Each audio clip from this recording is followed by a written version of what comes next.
siguiente programa es para todos.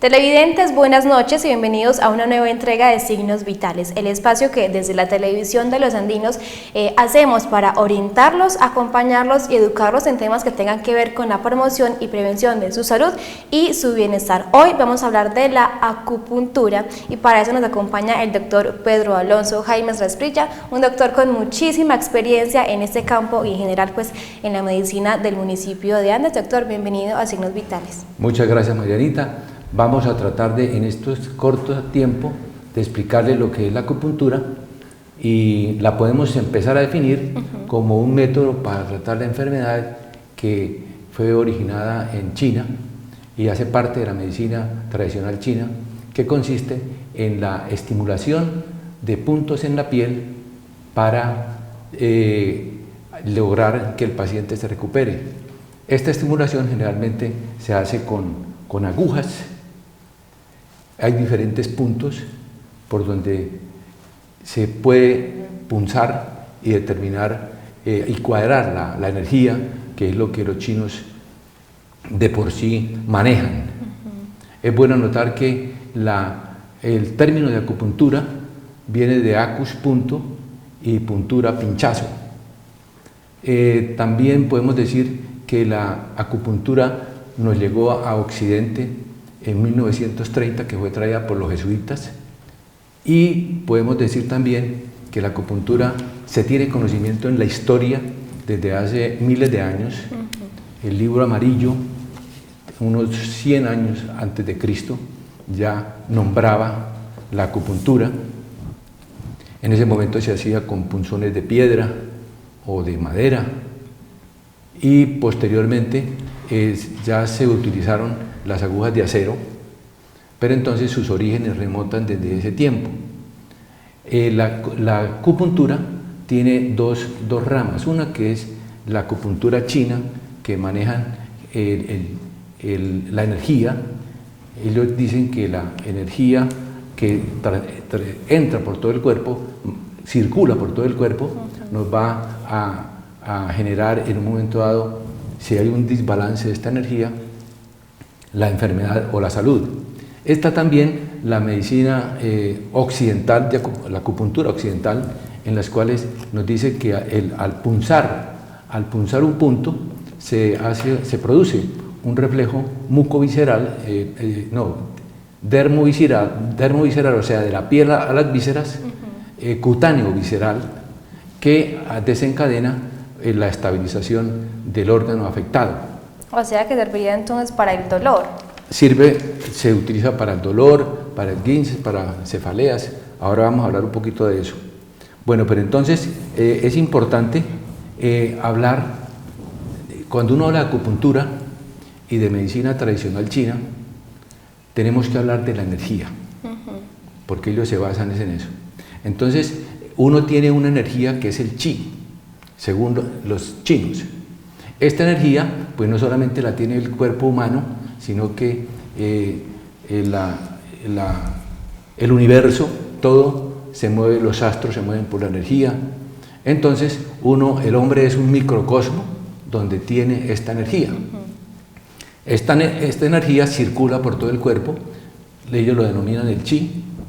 La energía que tiene el hombre, el ser humano, viene de dos fuentes, que uno es la energía hereditaria, que es donde la persona crece y se reproduce, y está la energía adquirida, que es la respiración, el aire que respira, la comida que consume, y el ejercicio y el medio ambiente que hacen que uno esté bien.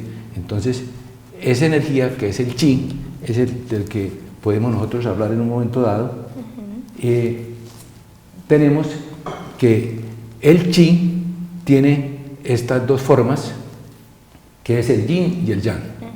Este yin y yang son dos fuerzas que se se contraponen, se alternan y forman el chi. Que vendrían a ser las energías que mencionamos, hereditaria y la Sí, adquirida. Eso, ahí forma el yin y el yang.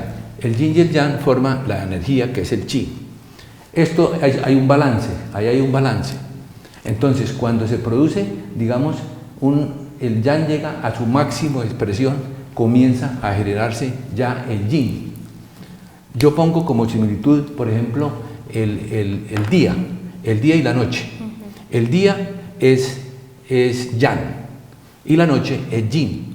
Pero digamos, cuando llegamos a las 12 del día, ya ahí se empieza a terminar el yang y comienza a originarse el yin hasta llegar a las 12 de la noche. A las 12 de la noche ya el yin comienza, este yin se genera ya, comienza la madrugada, aunque todavía está oscuro, que es ese punto blanco que comienza a generarse el yang.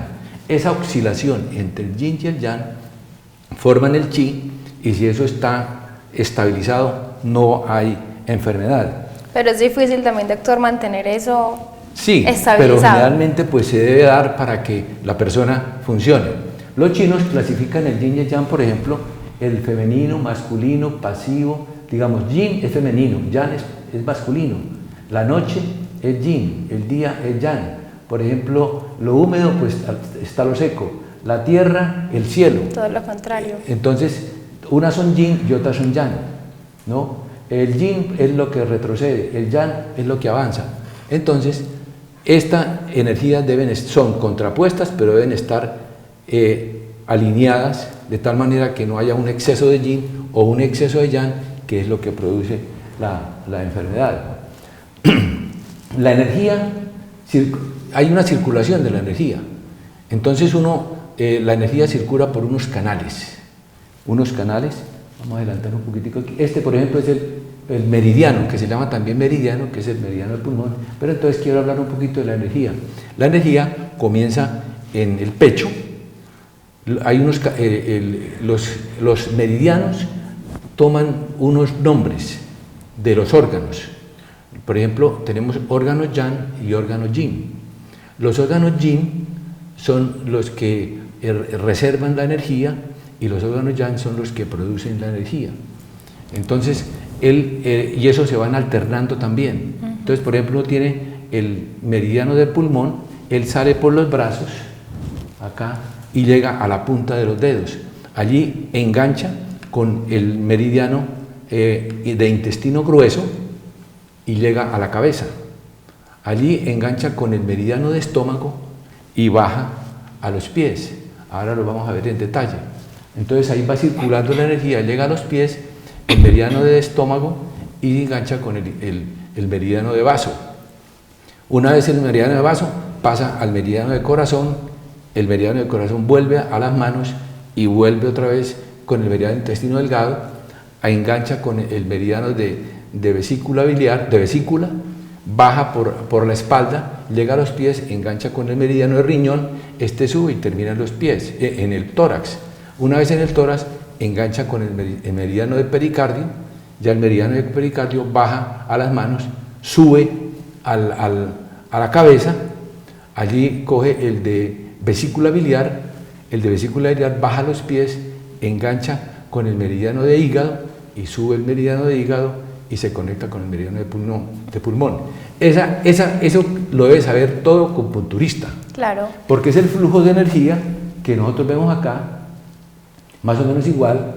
Los meridianos van a los pies, los yang suben a la cabeza, los ya están arriba en la cabeza, bajan a los pies y vuelven y suben al pecho. Finalmente es como el camino que ustedes recorren. El camino que recorre la energía, y que lo tiene que saber uno, porque uno cuando va a hacer el diagnóstico que uno hace en la acupuntura es un diagnóstico energético. Bueno, como hemos hablado de meridianos, ¿no? Entonces tenemos acá el meridiano de pulmón. Este meridiano de pulmón, pues aquí haciendo un break, el meridiano de pulmón hay unas indicaciones, por ejemplo, sirve para amigdalitis, estado febril, epístasis, tos crónica, estado comatoso, hemorragia cerebral, epilepsia. Y aquí nos dicen qué puntos, pues, la punción, se hace oblicuo, cómo se debe poner la aguja, ¿no? Doctor, ahí me surge a mí una duda y es, ¿cualquier tipo de persona podría acceder a la acupuntura o...? Pero tiene que estudiar porque tiene que saber todo. No, pues yo como paciente, acceder como al tratamiento. Ahora vamos a hablar sobre eso porque bueno, es importante. está bien. Entonces, Es que mire, está muy interesante el tema. Tenemos el meridiano de intestino grueso. Después el meridiano de intestino grueso se junta con el meridiano de estómago. Arriba ya en la cabeza se junta con el meridiano de páncreas. De vaso páncreas ya baja aquí. El vaso páncreas sube acá y aquí se pierde y llega ya al meridiano de corazón. Se junta el meridiano de vaso páncreas con el de corazón, se va por la parte anterior y va a llegar al meridiano de intestino delgado. Este meridiano sube hasta la cabeza y ya baja por el meridiano de vejiga que va por detrás, que es un meridiano yang. Después este meridiano de vejiga se junta con el de riñón.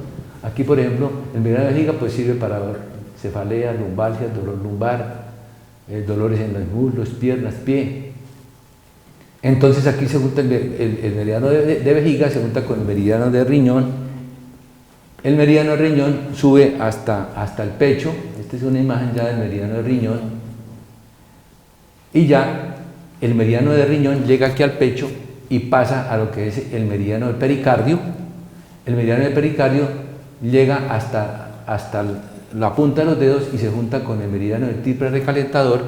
Ahora les puedo decir, el meridiano del triple recalentador es como el metabolismo que tiene la gente, ¿no? Que tiene la persona humana. Ya el triple recalentador, pues aquí tenemos que sirve para ascitis, para hipertensión, para dolor en el dorso de las manos. Bueno, ahí está la técnica. Después ya el meridiano del triple recalentador se junta con el meridiano de vejiga y ya baja a los pies para enganchar con el meridiano de hígado, el cual sube al pecho y se comunica ya con el meridiano de pulmón. Eso es básico para hacer acupuntura, porque si uno no sabe cómo fluye la energía, no hace nada, porque tiene uno que saber el camino, ¿no? Es importante que estos meridianos, como ya les dije, hay unos meridianos yang y unos meridianos yin.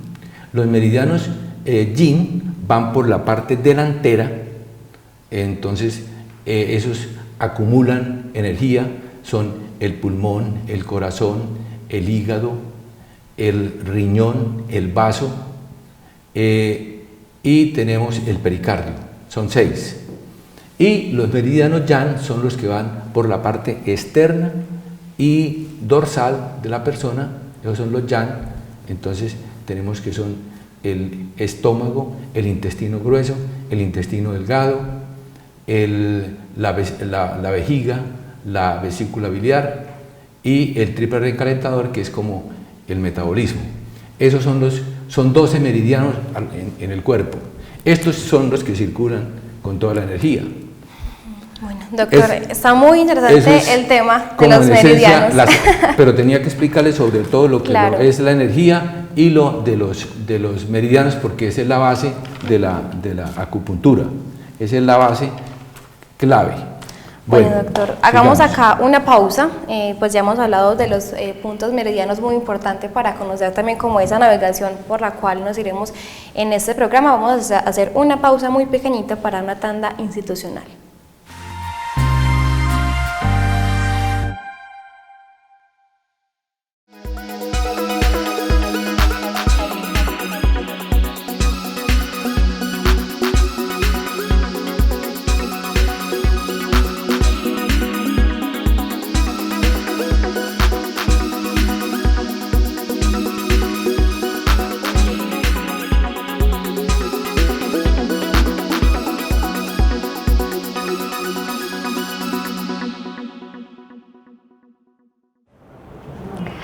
Al día siguiente me vine triste porque me separaba de Teresa y loco de contento porque le había oído decir, estás correspondido. Palabras que se grabaron en mí de tal manera que jamás las olvidaré. AUPAN, la televisión de los andinos.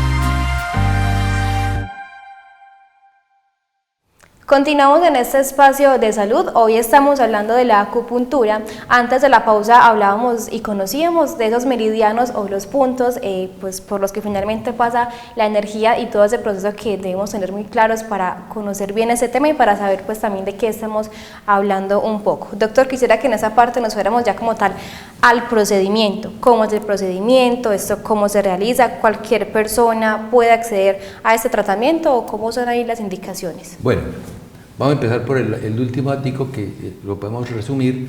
No todas las personas pueden recibir el tratamiento de acupuntura. Por ejemplo, las personas que sufren cáncer, las personas que sufren enfermedades hepáticas, las personas que sufren enfermedades como coagulopatías, los pacientes que están con tratamiento de warfarina, las mujeres embarazadas, las personas que tienen quemaduras en la piel o que tienen infecciones en la piel, no podemos hacerle acupuntura. Y eso pues le hacen el diagnóstico previo cuando Claro, el paciente va a consulta. Ahora sí. Y fuera de los pacientes que son locos, que tienen trastornos psiquiátricos, un paciente con trastorno psiquiátrico no lo puede hacer. Se debe tener cuidado, por ejemplo, la electroacupuntura en los pacientes que tienen marcapasos, ¿no? Eso es como lo más grande en cuanto a los que no se les puede hacer acupuntura. Ya hablando del procedimiento, pues hay que hacer una historia clínica. Uno pues debe empezar por hablar con el paciente. Sin embargo, ya uno hablando con el paciente, ya uno puede ir determinando si es un problema Yang o es un problema Yin. Entonces, en el interrogatorio, por ejemplo, uno le dice, ¿cómo está usted? Entonces el paciente le puede decir a uno, no doctor, estoy supremamente mal. Entonces ya uno lo cataloga en Yin. Pero si uno dice, no doctor, estoy más o menos bien, pero vengo a consulta. Entonces este Yang. Está como por las 12 del día. Eso, correcto, sí. También, por ejemplo, si uno le dice, ¿usted duerme? Si dice que no duerme, que tiene insomnio, pues ese es Yang. No doctor, yo me mantengo dormido todo el día, entonces es Yin. Entonces uno va en el interrogatorio viendo cómo está el paciente. Fuera de eso, ya en el examen clínico, al mirar uno al paciente, si uno lo ve todo rosado, ya dice este paciente es Yang. Si lo ve pálido, entonces este paciente es Yin, ¿no? Si el paciente le habla muy duro a uno, entonces es Yang. Si el paciente habla medio entre los dientes muy suave, es Yin. Entonces ya uno va haciendo como catalogando, ubicando el paciente, si es un problema de Yang o es un problema de Yin. Ya después entra a hacer el examen, entonces ya uno comienza a examinar los meridianos, ¿no? El meridiano pues uno lo puede examinar digitalmente o con un electroacupuntor, ¿no? Donde uno va determinando en qué parte está desequilibrado el paciente. ¿Y cómo me determina ahí como un desequilibrio? Pues generalmente si por ejemplo presiona, por ejemplo aquí puede existir un desequilibrio, ¿no? En el punto GQ de intestino grueso.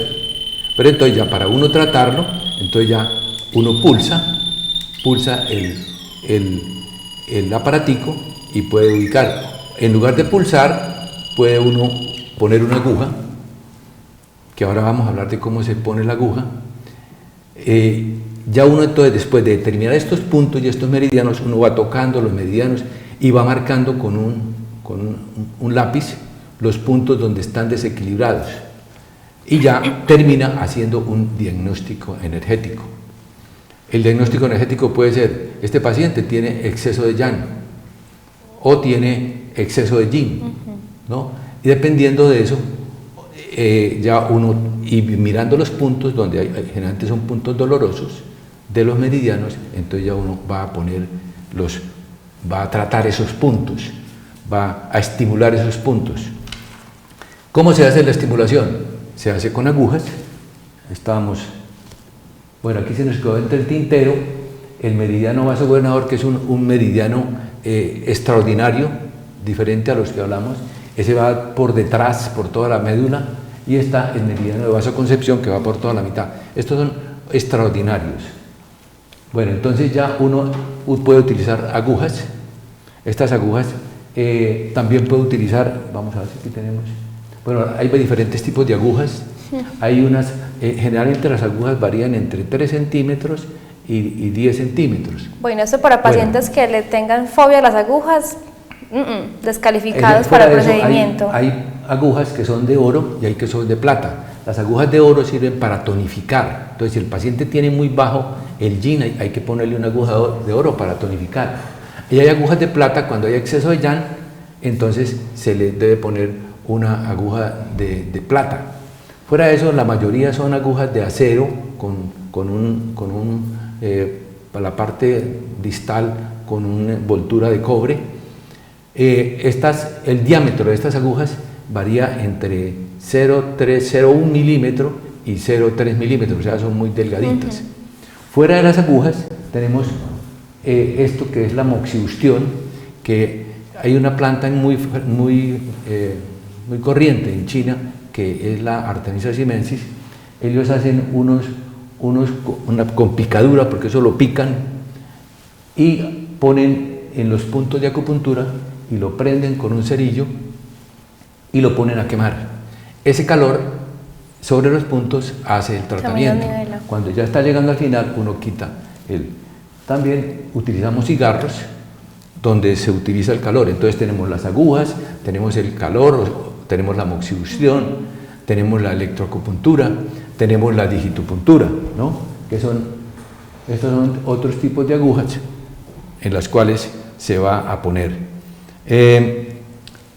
Este paciente que nos llega, que ya le hacemos el diagnóstico, que ya seleccionamos si le vamos a hacer moxibustión o le vamos a hacer agujas o le vamos a hacer electroacupuntura, se necesitan unos requisitos para hacer el tratamiento. El paciente debe estar, no debe estar en ayunas, no debe estar tampoco acabado de almorzar, no debe estar débil, no debe tener fiebre, no debe tener la regla la persona, ¿qué más? No debe estar fatigado.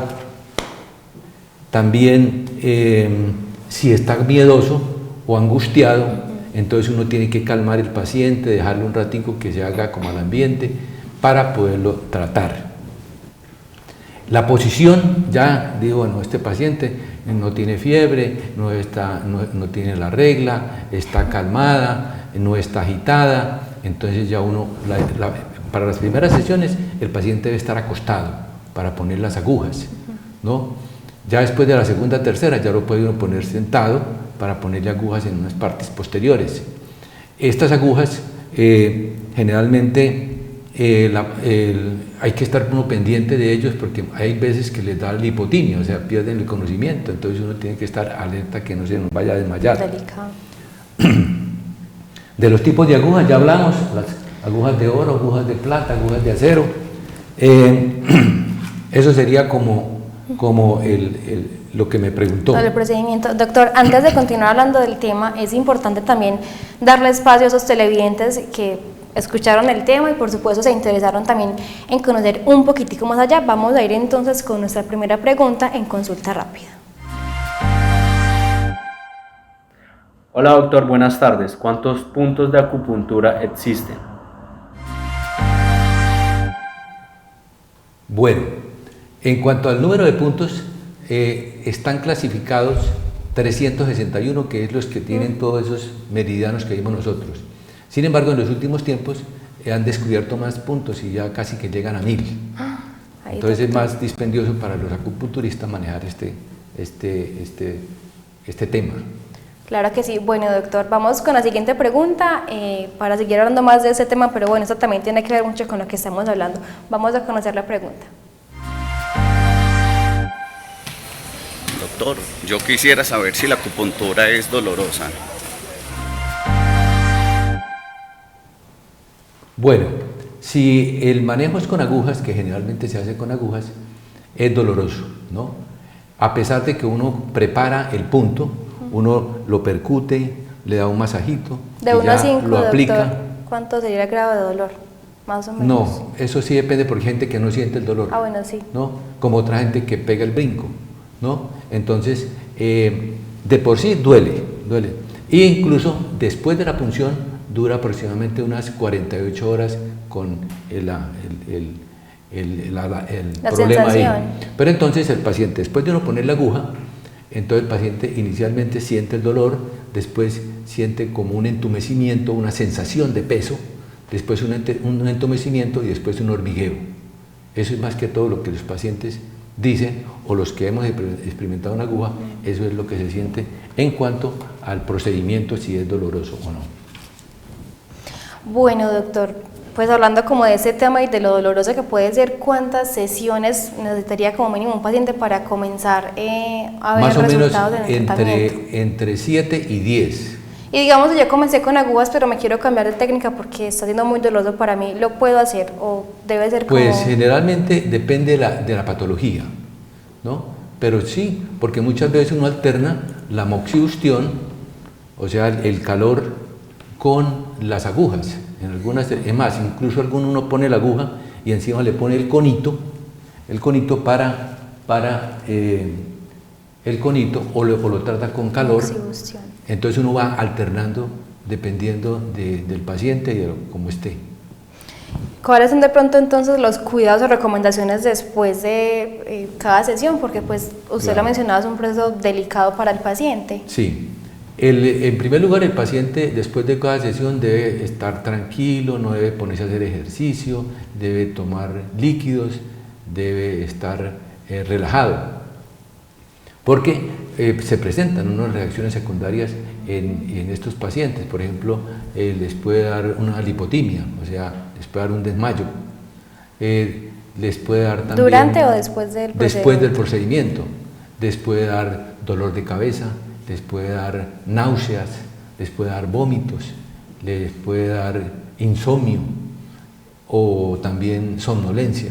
Entonces son reacciones secundarias que se pueden presentar en estos pacientes después. Uno tiene que tener cuidado y advertirles. Claro que sí. Bueno, doctor, vamos a otra sección que tenemos acá y es cultura médica, donde los televidentes pues van adquiriendo términos médicos para ir entendiendo también este lenguaje de este mundo de la salud. Vamos a conocer cultura médica. Moxibustión. La palabra moxibustión hace referencia al término cauterizar, es decir, quemar sobre la superficie con un material calentado previamente. El calor se produce utilizando las propiedades terapéuticas de la raíz de la planta artemisa, que se prensa en forma de puro o se muele hasta convertirla en polvo para quemarla, y que se denomina moxa.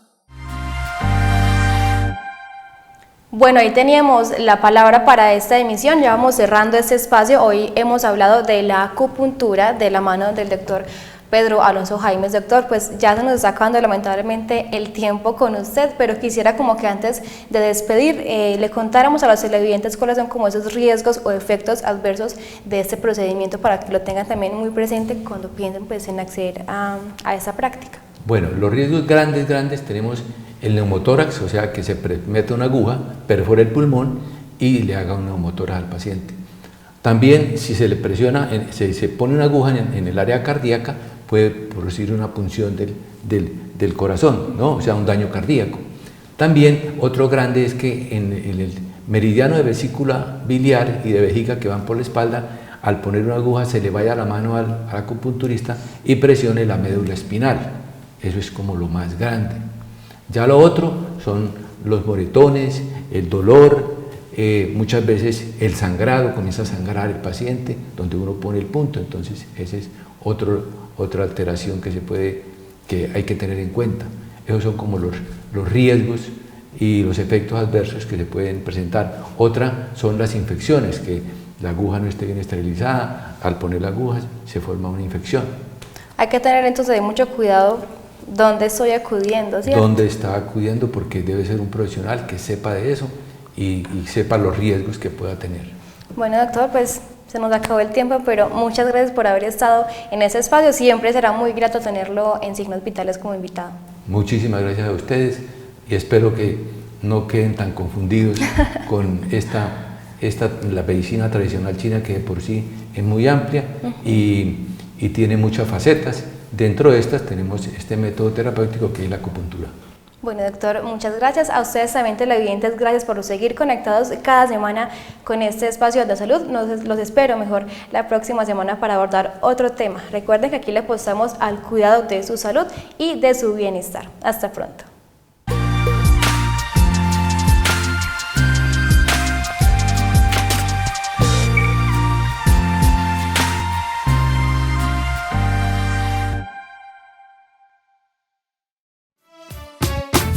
AUPAN, la televisión de los andinos.